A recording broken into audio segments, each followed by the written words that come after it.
எல்லோருக்கும் வணக்கம் நேயர்களே. இந்த வீடியோவில் ரொம்பவே முக்கியமான ஒரு விஷயத்தை பற்றி தெரிந்து கொள்ள போகிறோம். சற்று முன் பார்த்தீங்கன்னா சிவகுமாருக்கும் ஜோதிகா அவர்களுக்கும் மிகப்பெரிய பிரளய சண்டையை வெடித்திருக்குது. இன்னைக்கு ஒட்டுமொத்த தமிழகமே இதை பற்றி தான் பேசிட்டு இருக்குது. இந்த பிரச்சனைக்கு காரணம் என்ன, சிவகுமார் அவர்கள் என்ன சொன்னாரு, ஜோதிகா அவர்கள் என்ன சொன்னாங்க, இதற்கும் முதல்வர் விஜய் அவர்களுக்கும் என்ன சம்பந்தம் இருக்குது, இதனால ஒட்டுமொத்த தமிழகமே இதை பற்றி பேசிட்டு இருக்குது. முழு விவரத்தையும் நம்ம பார்க்கலாம். நீங்க முடிவு பண்ணுங்க, ஜோதிகா மேல தப்பு இருக்குதா, இல்ல சிவகுமார் மேல தப்பு இருக்குதா, இல்ல முதல்வர் விஜய் மேல தப்பு இருக்குதா அப்படிங்கறத உங்களுடைய முடிவுக்கு நாங்க விட்டுறோம்.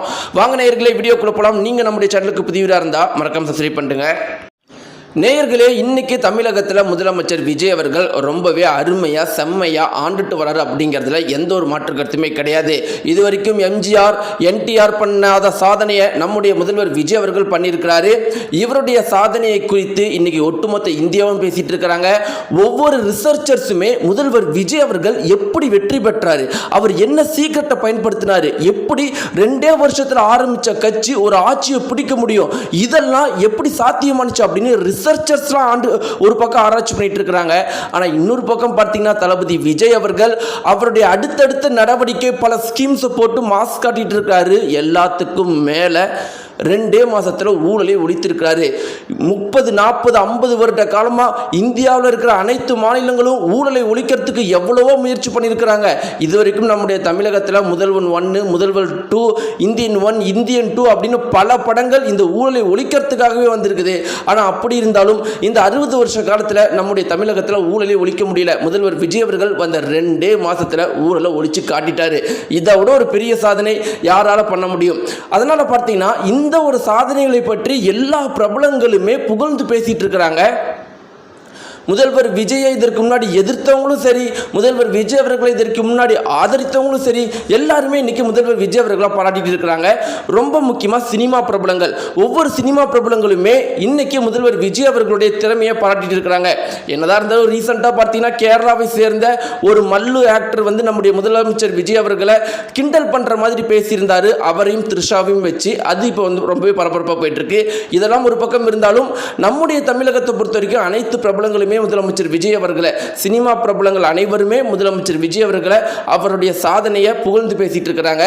அந்த வரிசையில் சிவகுமார் அவர்கள் ரீசெண்டாக ஒரு இன்டர்வியூ கொடுத்திருந்தாரு. அந்த ஒரு இன்டர்வியூ என்ன சொல்லியிருந்தாருன்னா, முதலமைச்சர் விஜய் அவர்களுடைய சாதனையை சாதாரண சாதனையை நாங்கள்லாம் சொல்லிட முடியாதுங்க. 60 வருஷம் இந்த தமிழகத்தில் இந்த திராவிட கட்சிகளை அகற்றி புதுசாக ஒரு கட்சி வரத்துக்கு எத்தனை பேர் முயற்சி பண்ணிட்டு இருந்தாங்க. நான் உங்களுக்கு சொல்லணுமா, அது உலகத்துக்கே தெரியும். ஆனால் 2 வருஷத்தில் ஒரு கட்சி ஆரம்பித்து ஆட்சியை பிடிச்சிருக்கிறாங்க. ஆட்சியை பிடிச்சதோடு இல்லாமல் ஆட்சியை செம்மையாக கொடுத்துட்டு இருக்கிறாங்க. அப்போ முதலமைச்சர் விஜய் அவர்கள் என்னைக்குமே மாஸ் தான் அப்படின்னு சிவகுமார் ஒரு இன்டர்வியூவில் சொல்லியிருந்தாரு.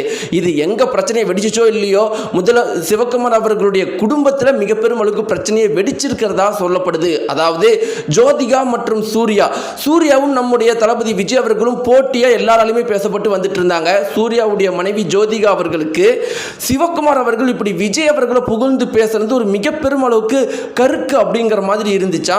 எப்படி என்னுடைய புருஷனை விட்டுட்டு என்னுடைய புருஷனுக்கு போட்டியா இருந்த இன்னொருத்தரை நீங்க புகழ்ந்து பேசலாம், இத்தனைக்கும் என்னுடைய புருஷனுடைய அப்பாவா நடிகர் சூர்யாவுடைய குடும்பத்தில் இப்படிப்பட்ட ஒரு புகைச்சல் கிளம்பி இருக்குதான். ரொம்ப முக்கியமாக ஜோதிகா அவர்கள் சிவகுமாரை நேரடியாக அவங்க வீட்டில் பார்த்து, இப்படிலாம் போய் இன்டர்வியூ கொடுக்குறீங்களே, இந்த இன்டர்வியூலாம் கொடுக்கறதுக்கு முன்னாடி அட்லீஸ்ட் எங்ககிட்ட சொல்ல மாட்டீங்களா அப்படிங்கிற மாதிரிலாம் கேள்வி கேட்டிருக்கிறாங்களாம்.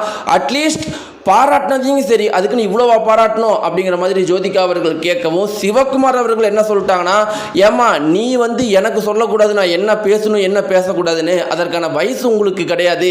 என் மனசில் படுறதை நான் பேசுவேன். முதலமைச்சர் விஜயோடைய ஆட்சி அருமையாக இருக்குது. அது என் பையனாகவே இருந்தாலும் என் பையனுடைய போட்டியாகவே இருந்தாலும் அதெல்லாம் நான் கண்டுக்க மாட்டேன், உண்மையை தான் நான் பேசுவேன் அப்படின்னு சிவகுமார் அவர்கள் சொல்லியிருந்தாரா. இந்த ஒரு குறிப்பிட்ட தகவல் மிக பெரும் அளவுக்கு வைரலாக போயிட்டு இருக்கு. நேயர்களே, யார் பக்கம் நியாயம் இருக்கு, ஜோதிகா தரப்புலையா சிவகுமார் தரப்புலையா? உங்களுடைய கருத்துக்களை மறக்காம கமெண்ட் பாக்ஸ்ல தெரிவிங்க. நன்றி.